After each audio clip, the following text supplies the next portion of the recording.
जय हिंद बच्चों, कैसे हो? उम्मीद अच्छे होगे। स्वागत है बच्चे। तो अभी हम बालाजी प्रकाशन कक्षाओं की गणित अभ्यास प्रश्न 5.2 कर रहे हैं और इस अभ्यास प्रश्न 5.2 कर रहे हैं। इसके अंदर पहला प्रश्न है हमारा, बहुपद x की घात 6 का 6 प्लस 5 x की घात 2 प्लस 7 की घात ज्ञात कीजिए। तो बच्चे, किसी बहुपद की घात क्या होती है, उसके अंदर जो पद हैं, एक पद ये है, एक पद ये है, एक पद है, इनके अंदर जो चर हैं उनकी सबसे बड़ी घात।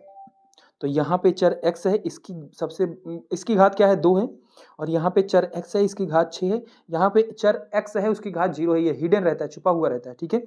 तो सबसे बड़ी घात क्या है, 6 है। तो यानी कि इस पूरे बहुपद की घात क्या होगी, 6 हो जाएगी, ठीक है।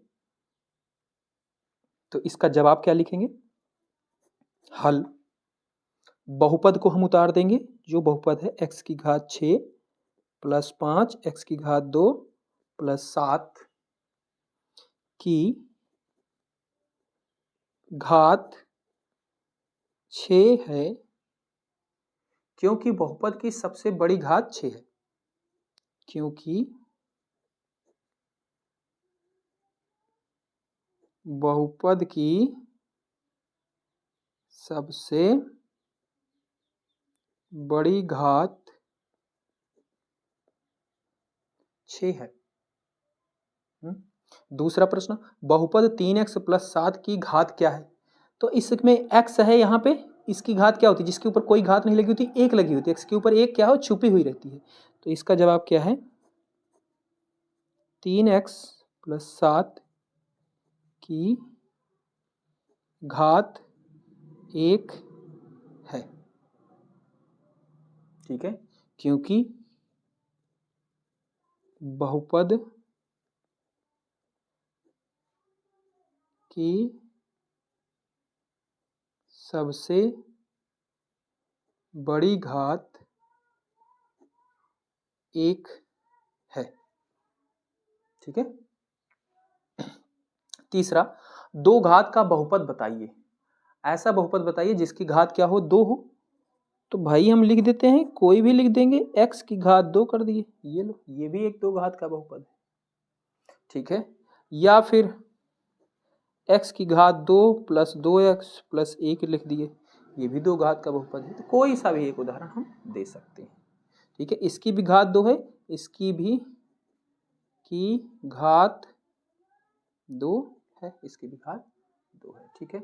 चौथा प्रश्न, बहुपद एक्स स्क्वायर एक्स की घात 2 ब्रेकेट 3x की घात 4 प्लस 7x माइनस 5 की घात ज्ञात कीजिए।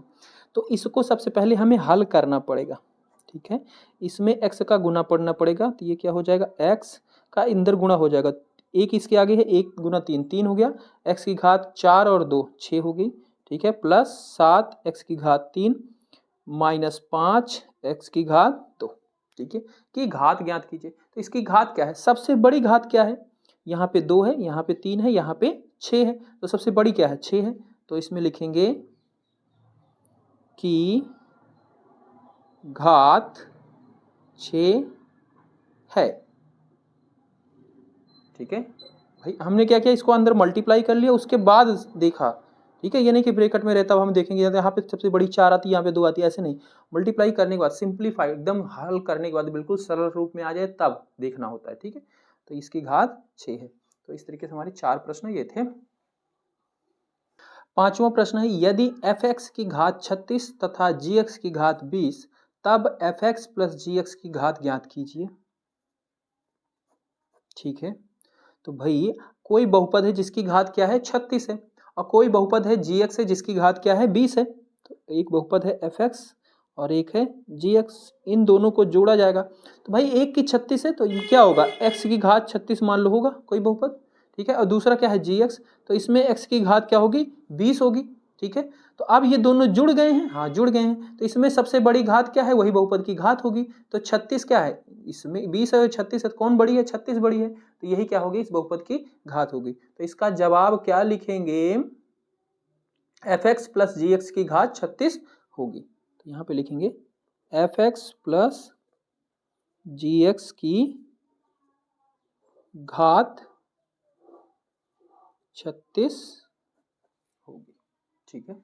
दूसरा, इसके आगे छठा प्रश्न है, यदि एफ एक्स की घात m तथा जी एक्स की घात n और m क्या है, छोटा है n से, यानी कि n जो है बड़ा है, तब एफ एक्स प्लस जी एक्स की घात बताइए। ठीक है, तो ये हो गया एफ एक्स प्लस जी एक्स।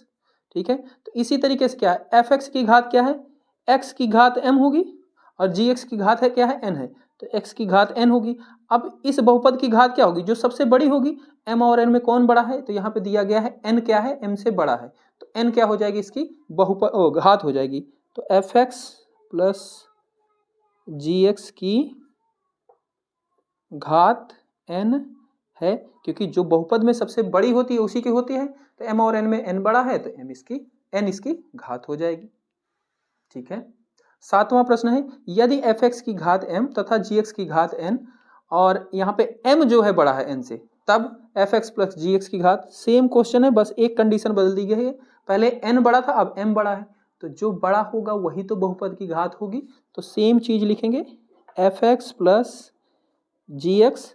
मान लेते हैं कोई x वेरिएबल है, x चर है, उसके ऊपर m घात है, और कोई x चर है, इसके ऊपर n घात है। x बच्चे थोड़ा सा मेरा सिमिलर ही बन जाता है n के जैसे ये।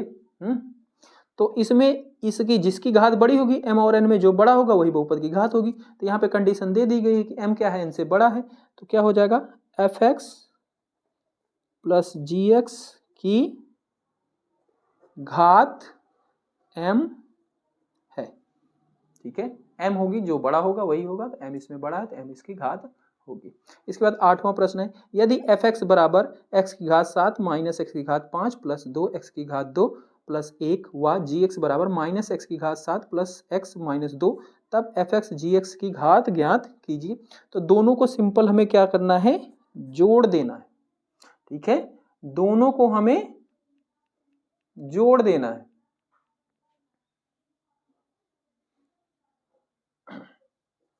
ठीक है, तो सिंपलीफाई आपको पढ़ चुके होंगे पहले, बहुपद का जोड़ कैसे करते हैं, नहीं पढ़ा, चलो मैं बहुत सिंपल चीज इस तरीके से करता हूँ। ये हमारा है एफ एक्स और ये किसके बराबर दिया गया है, x की घात 7 माइनस एक्स की घात 5 प्लस 2 x की घात 2 प्लस 1। जी एक्स ये क्या है, x की घात 7 माइनस एक्स की घात 7, ठीक है, प्लस x, तो प्लस x है इसमें, ऊपर वाले में कहीं है नहीं, तो इसको क्या लिखेंगे, इसके साइड में बगल लिख लेंगे। ठीक है, माइनस का 2, ये क्या है, संख्या है, तो संख्या को संख्या के नीचे। ठीक है, और ऐसे इसको जोड़ लेंगे। ये क्या था, जी एक्स था, ये क्या था, जी एक्स। बाकी इसमें कोई पद है ही नहीं जो इसमें है, मैसेज में 2 x की घात 2 है, इसमें x की घात 2 वाला पद है ही नहीं, तो उनकी जगह पे खाली स्थान। इनको जोड़ना है तो सिंपल सा हम जोड़ लेंगे। ये देखो यहाँ पे x है, ऊपर कुछ है, कुछ नहीं है, जीरो है, तो यानी कि x में जीरो जुड़ेगा x। यहाँ पे -2 है, यहाँ पे +2 है, तो प्लस माइनस, माइनस सिंबल बड़ी संख्या का लगता है, बड़ी संख्या यहाँ पे 2 है तो माइनस का सिंबल लगेगा, 2 में से 1 चला जाएगा, क्या बचेगा, माइनस का 1 बचेगा। ठीक है, यहाँ नीचे जीरो है, तो जीरो में अगर 2x जोड़ेंगे तो क्या हो जाएगा, 2x की घात 2, यही रहेगा। यहाँ पे भी नीचे कुछ नहीं है, यानी कि x की घात 5 ही रहेगा। और यहाँ पे ये माइनस में है, ऊपर वाला क्या है, प्लस में है, जहाँ कोई सिंबल नहीं वहाँ पे क्या होता है, प्लस, तो प्लस माइनस माइनस। ठीक है, और x की घात 7 में x की घात 7 जाएगा तो क्या हो जाएगा, जीरो, तो यानी कि ये कैंसिल हो जाएगा। तो क्या आया इसका जवाब, ये आया, यानी कि एफ एक्स प्लस जी एक्स बराबर इतना आया। अब इसमें देखो इसकी घात क्या है, तो सबसे बड़ी घात क्या है, 5 है। ठीक है, तो यहाँ पे लिख देंगे कि घात 5 है। ठीक है, इसकी घात क्या है, 5 है। 9वां प्रश्न है बच्चे, इसमें कह रहा है दिए गए प्रश्न 8 में एफ एक्स माइनस जी एक्स की घात क्या होगी। तो जो हमारा 8वां प्रश्न दिया गया है ना, ये वाला, इसमें जैसे ये दोनों क्या था, एफ एक्स प्लस जी एक्स, तो इसमें एफ एक्स माइनस जी एक्स करना है, तो हमें क्या करना है, माइनस करना। तो एफ एक्स जो था हम वही उतार लेंगे। एफ एक्स हमारा था एक्स की घात 7 माइनस एक्स की घात 5 प्लस 2 एक्स की घात 2 प्लस 1, और यहाँ पे क्या था, जी एक्स बराबर क्या था, माइनस एक्स की घात 7, ठीक है, माइनस का 2 और प्लस का x। अब यहाँ पे क्या करना है, माइनस करना है। तो बच्चे याद रखना, जब माइनस करते हैं तो ये नीचे वाला जो टर्म होता है ना, दूसरा जो बहुपद है उनका सिंबल बदल जाता है। यहाँ पे प्लस है तो ये क्या हो जाएगा माइनस, ये माइनस है तो ये क्या हो जाएगा प्लस, और यहाँ पे ये माइनस है ये क्या हो जाएगा प्लस। ये चीज़ करनी होती है माइनस में, ठीक है। अब यहाँ पे हम क्या करेंगे, एफ एक्स माइनस जी एक्स लिखेंगे क्योंकि हम इसको घटा रहे हैं। अब देखो इसका नया सिंबल क्या हो गया है, माइनस का एक्स हो गया है। इसका नया सिंबल क्या हो गया, प्लस का 2 और प्लस का 1, प्लस का 3 हो गया है, ठीक है। ये सेम टू सेम उतर जाएगा क्योंकि नीचे तो कोई पद है ही नहीं। ऊपर भी यहाँ से ये भी बिल्कुल सेम टू सेम उतर जाएगा क्योंकि नीचे कोई पद है ही नहीं। यहाँ पे प्लस का x की घात 7 और ऊपर भी प्लस का x की घात 7, तो क्या हो जाएगा 2x की घात 7। ये इसका जवाब आ गया। अब इसमें बताना इसकी घात क्या होगी, तो सबसे बड़ी घात क्या आई है, 7 आई है। 7 है, 5 है, 2 है, 0 है, 1 है, ठीक है। तो सबसे बड़ी घात क्या है, 7 है। तो लिखेंगे कि घात 7 होगी, ठीक है। इसकी घात क्या होगी, 7 होगी।